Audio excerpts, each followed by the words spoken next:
go. There you go. What I up, was my I man? was on the thing texting, man, trying to see. I'm like, yo, what's going on with this thing, man?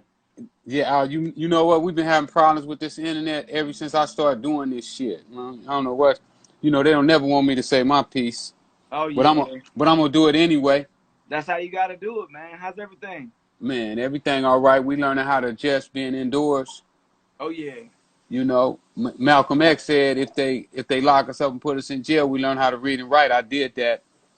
exactly. Yeah, They can't. That's the thing. It's like people scared of. Oh my God, we. I'm like, look, we know how to live in any circumstance. Our people are survivors. We can live in circumstances where we ain't got nothing. We can live in circumstances where we got something. We know how to be fluid with it. We no train to be doubt, fluid. So no doubt, no doubt. yeah. How you been holding up during this pandemic? I mean, honestly, man, things been very well. I mean, for me, I was already prepared for this. For me, my spiritual beliefs. Well, we believe that we got to have your own land, your own, your own food. So Yeah. when it's time for that, we kind of came together as a community, and that's the biggest thing about what, we realized with this Corona. You realize that we have to come together at this point because we all we got at this point. Huh. Because Say that. Say that. we all Well, we got. well, I'm gonna tell you first. Be looking for a cure to come here in the next couple weeks. And I see it coming. I well, I see want it coming. I want to invest in that. Let me know. I'm a philanthropist. Kingdom over everything. You, We I was telling philanthropists. you, Let me know. I was telling your pops about Doc. I've been running around with Doc for about 4 months, trying Okay. to get him to everybody, and finally Bishop Jones listened to me. Yeah. Shout out to Bishop Jones. Shout Bishop out to Jones him. the one that introduced me to your dad. Yeah, he told me. He It's told me. crazy. I I went was up to talking about you Bishop yesterday. House, and you talked to your pops yesterday. Yeah. Yeah, yeah. I He went up said, to "What's Bishop up?" Jones, and we was talking about boxing, and I'm like, well, Bishop, I'm working with this network called Impact Network, and he said, hold up. He said, I know the owner. He got right on the phone to put me on the phone with your pops. I've been working with Steve. Yeah. Yeah. Steve, So that's our dude, man. That's yeah. He real cool. yeah, Steve is yeah, the yeah, man. yeah. Steve is cool. I like Steve. Yeah, he know Uh, boxing. uh, He know the business too. Shout out to Steve. And Shout out to Steve. Shout out and to my Austin brother Trout. Royal, Austin Trout. Austin Shalom, Trout brothers. brought me Love you, to man. Steve. He That's my brought me to yeah. Steve. Yeah, yeah, Okay, yeah, yeah. yeah. That, Austin sitting back, man, doing his little workouts and stuff. He want a shot at that 47 title. Uh, uh, and a lot of people, they don't want to give it to him, but I think he deserved it. Austin had fought some of the toughest dudes in the industry. Most of them was bigger than him, and Austin went down to 147 on I saw that. on on Impact Network. I You saw know what I'm that. saying? So Shout he out. made history on Impact Network, and I feel that Austin should get a shot at that 147 title. You know what I'm saying? People be running from him. They say over the hill, he washed up. Well, you should go on. One of y'all should go on and finish him off. You know what I'm saying? And Exactly. and and give him one last payday. Let him get another payday, Yep. and send him to the old folks rest home if that's what you're gonna do. You know what I'm saying? Exactly. Uh, but I really feel that Austin should get a shot. I know he had a lot of stuff lined up with Impact before this pandemic. Yeah. We still The doing it plan, though. the We plan still that you the guys family still had, doing it. yeah, yeah, I already know. Y'all got me. The Impact Network got me full steam ahead with this movement. That's why my team had gotten so big, because I saw what y'all was doing, and I just wanted to jump in.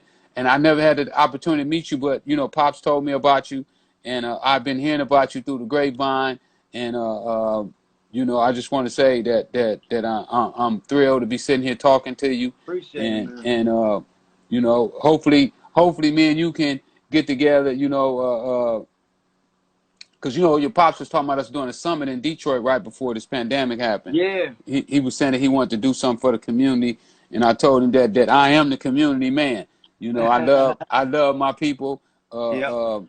Even when I was selling dope, I still love my people because I Yeah. was selling dope out of ignorance. Yeah. Sometimes we do things out of ignorance and not out of ill will or ill intent. So Hmm. I agree. I just wanted to say that and give a shout out to your pops, a shout out to Impact Network and all the people that brought me to Impact Network, and I look forward to doing so much, We man. With family, bro. We family. And that's what people don't get. We're a family brand. Everything we do is family. Like my dad started the network about 11 years ago, 10 years ago. And, you know, we just branch out. What we got to understand as our people, we got to have a family. We got to bring that back. I don't care if we all related somehow. And like people don't get it because it's like when you see ownership of a network from a family that's melanated, people that's of faith, people don't understand it, you know, and it's just what it is, and that's why people say, well, Brandon, where you been with the movies and everything? We branching out, we doing our own films, you know. We got the network, so now, you know, I'm working on the film side, Kingdom Over Everything Studios.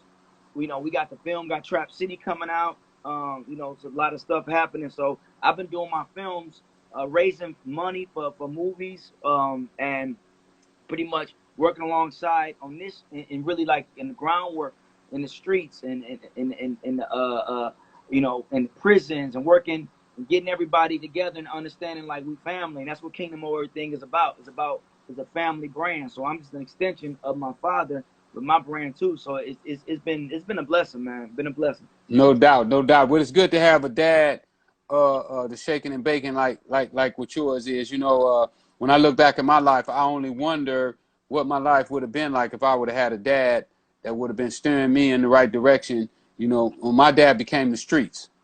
And that's why we got to get back, because what we always learned though, it's like Moses. Moses was mad at, but he was in the palace, but he wasn't satisfied, you know, because his people were in the field. His people were still out there. It's like just because you get something don't mean you forget about your people, and that's what we was always taught. My dad was like, we getting this to bring everybody up.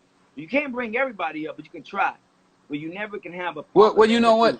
I disagree with you just a little bit Mm-hmm. because everybody could come up, but everybody is not going to do what it takes. I agree with that. No, I See, agree if with you that. gave up the Better said. game, see, you could give up the game today, and I know you're going to give it up. And I know some of these stupid people are not going to listen to what you're telling them. Mm-hmm. They're going to say, oh, that Negro, his daddy opened the doors for him. He had a silver spoon. Just like right now, we're going out in the streets because they opened up the doors and told us it was safe, and they're not testing.